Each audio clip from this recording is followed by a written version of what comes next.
Hello everyone. आज हम लोग यूसीड 2022 का क्वेश्चन नंबर 15 करने वाले हैं।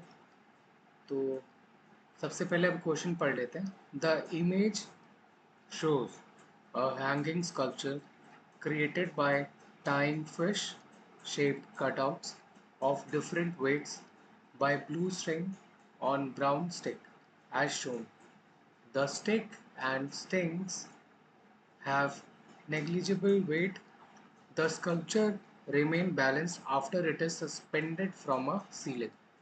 If the weight of the black fish is 5 gram, what is the weight of the red fish? तो जब भी आप इस तरीके के क्वेश्चन देखोगे तो सबसे पहले आपको जो भी डेटा गिवन है वो आप नोट डाउन कर लोगे। जैसे यहाँ पर कहा गया है कि जो ब्लैक फिश है वो उसका जो वेट है वो कितना है 5 ग्राम्स। ठीक है। अब क्वेश्चन में कहा गया है कि ये जो पूरा जो डायग्राम है, जो भी ड्राइंग है, ये एक सीलिंग से हैंग कर रहा है और ये बैलेंस्ड है। ठीक है। और ये जो फिशेस हैं ये डिफरेंट डिफरेंट डिस्टेंस पे आपस में बांध करके इन्हें लटकाया हुआ है। और ये जो डिस्टेंस है आप इनके थ्रू देख सकते हो। ये जो रेड और येलो जो डॉट्स है इसके स्टिक्स पे, इसके थ्रू आप ये देख सकते हो डिस्टेंस। ठीक है।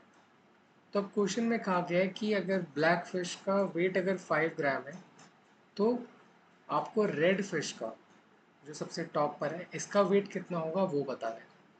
तो इसके लिए आप सबसे पहले एक चीज़ आप ध्यान रखोगे कि इसके लिए एक फॉर्मूला होता है, force into distance d1 is equals to force into d2।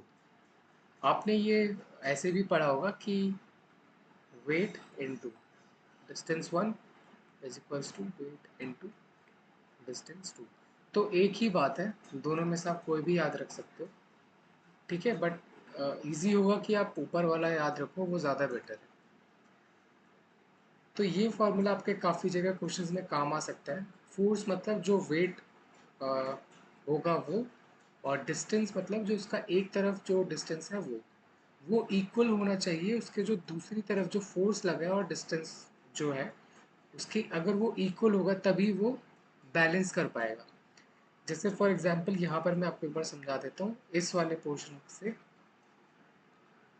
अभी के लिए आप सिर्फ इतना पोर्शन देखिए।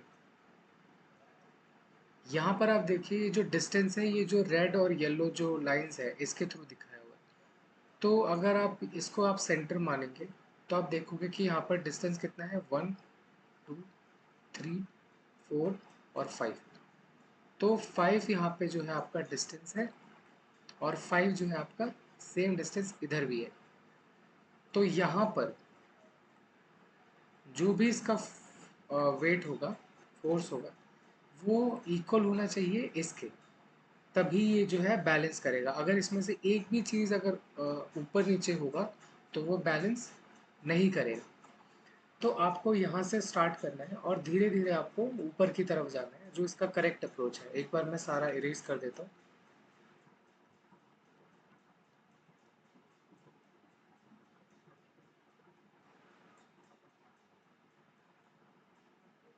ठीक है। तो अब आप देखोगे कि यहाँ पे ब्लैक फिश का जो वेट है वो 5 ग्राम दिया हुआ है। तो ब्लू फिश का वेट कितना होगा अगर इसका 5 ग्राम है।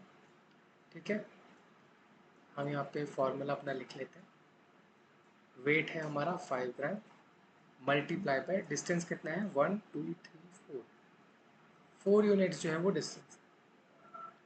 इसके दूसरे तरफ आप देखोगे तो डिस्टेंस कितना है, सिर्फ 2 है। और फोर्स जो होगा वो कितना होगा वो आप अब इस इक्वेशन के थ्रू कैलकुलेट कर सकते हो। तो आपका ये हो जाएगा फोर्स इज इक्वल्स टू 5 × 4 कॉन में 2। तो ये इससे कट हो जाएगा और ये हो जाएगा 10। तो आपका जो फोर्स है, जो वेट है, वो ये कितना हो जाएगा, 10 ग्राम। तो अब ये टोटल कितना हो गया, ये टोटल हो गया 15 ग्राम। मतलब अगर आप अब इस पोर्शन को देखोगे तो इसको बैलेंस करने के लिए एक तरफ 15 ग्राम होना ज़रूरी है, क्योंकि आप इस डिस्टेंस को देखिए, यहाँ पर भी 3 यूनिट है और यहाँ पर भी 3 यूनिट है, तो इसलिए एक तरफ 15 होगा तो दूसरा तरफ कितना होगा, 15 होगा, तो इसका वेट कितना है, 15। ठीक है। अब यहाँ पर जब आप ऊपर आओगे तो यहाँ पर इस पोर्शन पे अगर आप देखोगे तो टोटल वेट कितना लगेगा, तो 15 इसका लगेगा ग्रीन वाले का, 15 यहाँ पर जो है इन दोनों को प्लस करके वो होगा, तो यहाँ पे टोटल जो है वो 30 ग्राम हो जाएगा। ठीक है।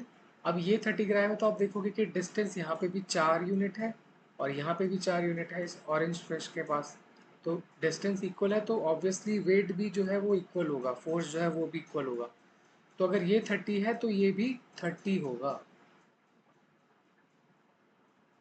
ठीक है।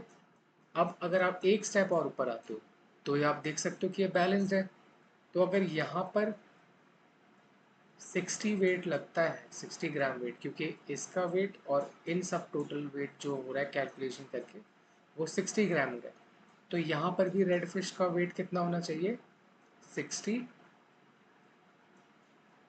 ग्राम्स, और 60 जो है आपका करेक्ट आंसर है।